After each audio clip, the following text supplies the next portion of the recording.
One thing that I still want to get from you more is this idea of collaboration and partnerships. Because from your very first location, you went into a partnership. What do we need to know about setting up these partnerships? What were you doing in the very beginning, or you should have been doing that? That's actually a really, really good question. I think all of my mistakes that I've made have been through bad partnerships and not trying to educate myself on those partnerships, whether it's through legal advice, through some mergers, acquisitions, financing rounds that I went through early on at Pizza Fusion. I made a lot of mistakes. And again, a lot of it's because I just didn't know what I didn't know. What didn't you know that you know now?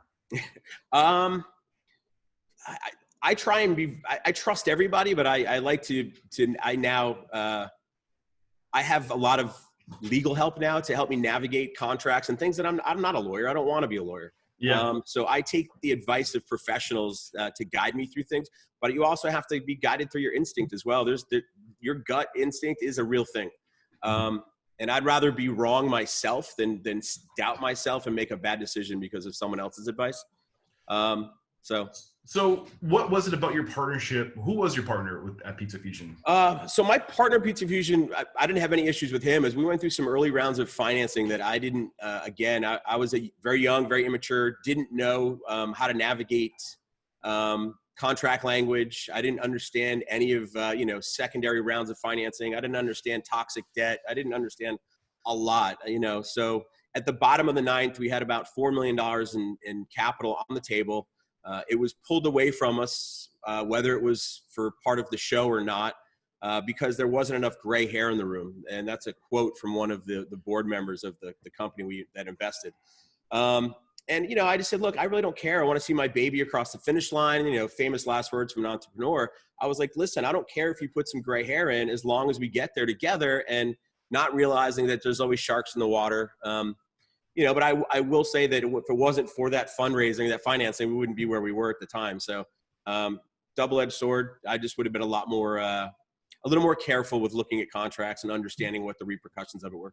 Yeah, Pizza Fusion went. Is there something in the story that we're missing? Like how did not knowing these sharks were in the water hurt you? I did take a back seat. There was some senior level management that, I think mismanaged the company. And it was at that time, while the company, in my opinion, was rolling backwards very quickly, that I decided to open up Kapow Noodle Bar and join my partners at Subculture.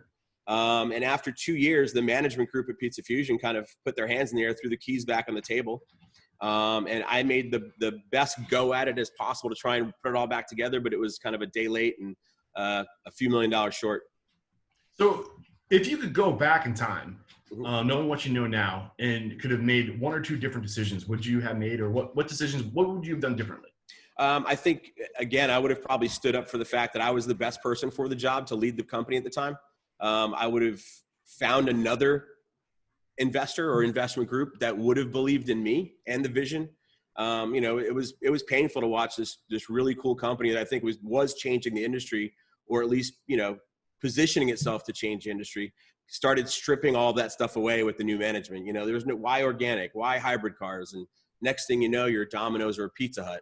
Not that that's bad, but for me, that wasn't what I wanted to do. So they're focused on the bottom line. Yep. And margins, basically. And they weren't hospitality guys either. They were learning by way of a revolving door of consultants. So, we were spending a fortune on consultants so they could educate themselves, and at that point, baby was already in the corner. So I was starting a new career. If you enjoyed this video, please help us out. You can do it by liking, sharing, subscribing, and hitting that bell icon. It really helps out. And don't forget, there's a complete archive of every episode with show notes at restaurantunstoppable.com.